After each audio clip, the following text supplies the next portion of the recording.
Friends, അസ്സലാമലൈക്കും. ഇനി ഞാൻ വന്നിട്ടുള്ളത് ഒരു പേൾ ഡിസൈനിലുള്ള കേക്കുമായിട്ടാണ്. അപ്പോൾ ഇത് പെട്ടെന്ന് തന്നെ തയ്യാറാക്കാൻ പറ്റുന്ന നല്ലൊരു കേക്കാണ്. ഇതൊരു മൈലാഞ്ചി കല്യാണത്തിന് വേണ്ടിയിട്ടാണ് കേട്ടോ ഞാൻ തയ്യാറാക്കിയിട്ടുള്ളത്. അപ്പോൾ ഇതിനായിട്ട് ഞാൻ ചോക്ലേറ്റ് കേക്കും പിന്നെ വനില കേക്കുമാണ് എടുത്തിട്ടുള്ളത്. ഇതൊരു 4 ലെയറാക്കി കട്ട് ചെയ്തെടുത്തിട്ടുണ്ട്.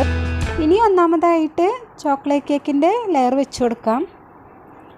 ഇത് ഷുഗർ സിറപ്പ് ഒഴിച്ച് നന്നായിട്ട് നനച്ചെടുക്കണം. അപ്പോൾ ഇതിലേക്ക് ഞാൻ വിപ്പിംഗ് ക്രീമിൽ കുറച്ച് ചോക്ലേറ്റ് മെൽട്ടാക്കിയതും കൂടി ചേർത്തൊന്ന് ബീറ്റ് ചെയ്തെടുത്തിട്ടുണ്ട്. അപ്പോൾ ചോക്ലേറ്റ് ക്രീം സ്പ്രെഡ് ചെയ്തെടുത്തിട്ടുണ്ട്. ഇനി രണ്ടാമത്തെ ലെയർ വനില കേക്ക് വെച്ച് കൊടുക്കാം. ഇത് ഷുഗർ സിറപ്പ് ഒഴിച്ച് നന്നായിട്ട് തന്നെ നനച്ചെടുക്കണം. എന്നിട്ട് വിപ്പിംഗ് ക്രീം സ്പ്രെഡ് ചെയ്ത് കൊടുക്കാം. ഇനി മൂന്നാമതായിട്ട് ചോക്ലേറ്റ് കേക്ക് തന്നെ വെച്ച് കൊടുക്കാം. ഇതും ഷുഗർ സിറപ്പ് വെച്ച് നന്നായിട്ട് നനച്ച് ക്രീം സ്പ്രെഡ് ചെയ്ത് കൊടുക്കുന്നുണ്ട്. ഇനി അവസാനത്തെ ലെയർ വനില കേക്ക് വെച്ച് കൊടുക്കാം. ഇത് ഷുഗർ സിറപ്പ് ഒഴിച്ച് നനച്ചെടുത്ത ശേഷം കേക്ക് മുഴുവനായിട്ടൊന്ന് കവർ ചെയ്തെടുക്കണം. അതായത് ക്രം കോട്ട് ചെയ്തെടുക്കുന്നുണ്ട്. എന്നിട്ട് ഫ്രിഡ്ജിൽ വെച്ച് നന്നായിട്ട് തന്നെ ഒന്ന് തണുപ്പിച്ചെടുക്കണം. ഇനി ഇത് ഫൈനൽ കോട്ട് ചെയ്തെടുക്കാം. അതിനായിട്ട് വിപ്പിംഗ് ക്രീമിലേക്ക് കുറച്ച് ഓറഞ്ച് കളർ ചേർത്തൊന്ന് ബീറ്റ് ചെയ്തെടുത്തിട്ടുണ്ട്. ഇനി നമുക്ക് ഫൈനൽ കോട്ട് ചെയ്തെടുക്കാം. അപ്പം മുമ്പത്തെ വീഡിയോയിൽ ഞാൻ പറഞ്ഞിരുന്നു ക്രം കോട്ട് ചെയ്ത് നന്നായിട്ട് തണുത്തതിന് ശേഷമാണ് ഫൈനൽ കോട്ട് ചെയ്യാനായിട്ടെന്ന്. അല്ലെങ്കിൽ ഈ ഓറഞ്ച് കളറിലുള്ള ക്രീമും വൈറ്റ് കളറിലുള്ള ക്രീമും കൂടി മിക്സായി വരും. അപ്പോൾ ഈ സ്ക്രാപ്പർ ഉപയോഗിച്ചൊന്ന് ഷേപ്പ് ചെയ്തെടുക്കുന്നുണ്ട് കേട്ടോ. പിന്നെ മുകൾ ഭാഗം കൂടി ഒന്ന് ഫിനിഷ് ചെയ്തെടുക്കാനുണ്ട്. അപ്പോൾ നമ്മുടെ കേക്ക് ഐസിങ് ചെയ്ത് റെഡി ആയിട്ടുണ്ട്. പൈപ്പിംഗ് ബാഗിൽ കുറച്ച് വൈറ്റ് കളറിലുള്ള വിപ്പിംഗ് ക്രീം എടുത്തിട്ടുണ്ട്. ഇനി നമുക്കിതുപോലെ ഇങ്ങനെ ചുറ്റിച്ചെടുക്കാം.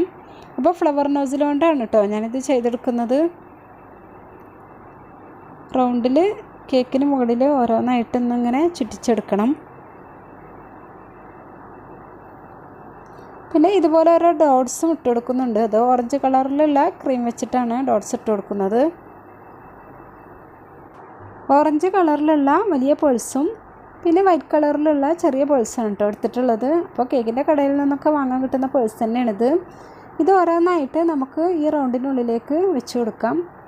അപ്പോൾ വൈറ്റിന് ഓറഞ്ച് കളറിലുള്ള പേഴ്സും ഓറഞ്ച് കളറിന് വൈറ്റ് കളറിലുള്ള പേഴ്സാണ് കേട്ടോ വെച്ച് കൊടുക്കുന്നത്. എൻ്റെ വീഡിയോ സബ്സ്ക്രൈബ് ചെയ്യാതെയാണ് കാണുന്നതെങ്കിൽ ഒന്ന് സബ്സ്ക്രൈബ് ചെയ്യണം കേട്ടോ, മറക്കരുത്. പിന്നെ അടുത്തുള്ള ബെല്ലൈക്കൺ ഉണ്ടല്ലോ, അത് പ്രസ് ചെയ്യുമ്പോൾ ഓൾ എന്ന ഓപ്ഷൻ വരും. അതിലും കൂടി ഒന്ന് പ്രസ് ചെയ്താൽ ഞാൻ പുതുതായി വീഡിയോ അപ്ലോഡ് ചെയ്യുമ്പോൾ നിങ്ങൾക്ക് ഉടൻ തന്നെ നോട്ടിഫിക്കേഷൻ വരുന്നതായിരിക്കും.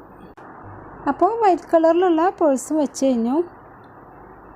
ഇനി ബോർഡറൊക്കെ വരക്കൂലേ അടിഭാഗത്ത്, അവിടെ ഞാൻ 4 പേഴ്സ് വീതം വെച്ച് കൊടുക്കുന്നുണ്ട്.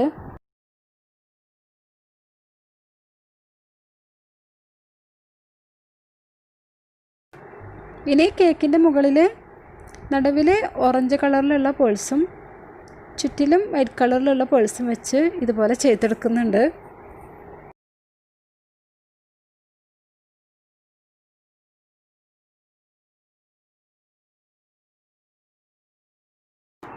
ഇനി ഓരോ റൗണ്ടിൻ്റെ ഇടയിലും ഇതുപോലെ വൈറ്റ് പേഴ്സ് വെച്ച് കൊടുക്കുന്നുണ്ട്. അപ്പോൾ ഇതും കൂടി കഴിഞ്ഞാൽ നമ്മൾ പേഴ്സ് കൊണ്ടുള്ള ഡെക്കറേഷൻ കഴിഞ്ഞു കേട്ടോ. നമ്മുടെ കേക്ക് ഇവിടെ റെഡി ആയിട്ടുണ്ട്. ഇനിയിപ്പോൾ പേരും കൂടി ഒന്ന് എഴുതിയെടുക്കണം. അപ്പോൾ ചോക്ലേറ്റിൻ്റെ മോൾഡിൽ ചോക്ലേറ്റ് മെൽറ്റാക്കി ഒഴിച്ച് വൈറ്റ് ചോക്ലേറ്റാണ് കേട്ടോ എടുത്തിട്ടുള്ളത്. മെൽറ്റാക്കി ഒഴിച്ച് ഇതുപോലെ പേര് എഴുതി എടുത്തിട്ടുണ്ട്. അപ്പോൾ നമ്മുടെ കേക്ക് ഇവിടെ റെഡി ആയിട്ടുണ്ട്. മൈലാഞ്ചി കല്യാണത്തിനുള്ള കേക്കാണ്, ഞാൻ നേരത്തെ പറഞ്ഞല്ലോ. എൻ്റെ ഫ്രണ്ട് ജാസ്മിൻ്റെ കസിൻ്റെ മൈലാഞ്ചി കല്യാണമാണ് കേട്ടോ നിങ്ങൾ കണ്ടത്. അപ്പോൾ അടുത്തതായിട്ട് തന്നെ ഞാൻ ഇവരുടെ വെഡ്ഡിങ് കേക്കായിട്ട് വരുന്നുണ്ട്. അപ്പോൾ ഈ വീഡിയോ കാണുന്നവർ എന്തായാലും അതുകൂടി ഒന്ന് കാണാം. എൻ്റെ വീഡിയോ ഇഷ്ടമായിട്ടുണ്ടെങ്കിൽ ഒന്ന് ലൈക്ക് ചെയ്യുക, കമൻറ്റ് അറിയിക്കുക. പിന്നെ ഫ്രണ്ട്സ് റിലേറ്റീവ്സൊക്കെ ആയിട്ടൊന്ന് ഷെയർ ചെയ്യുക. ഇൻഷാ അല്ലാഹ് അടുത്ത വീഡിയോ ആയിട്ട് കാണാം. ബൈ.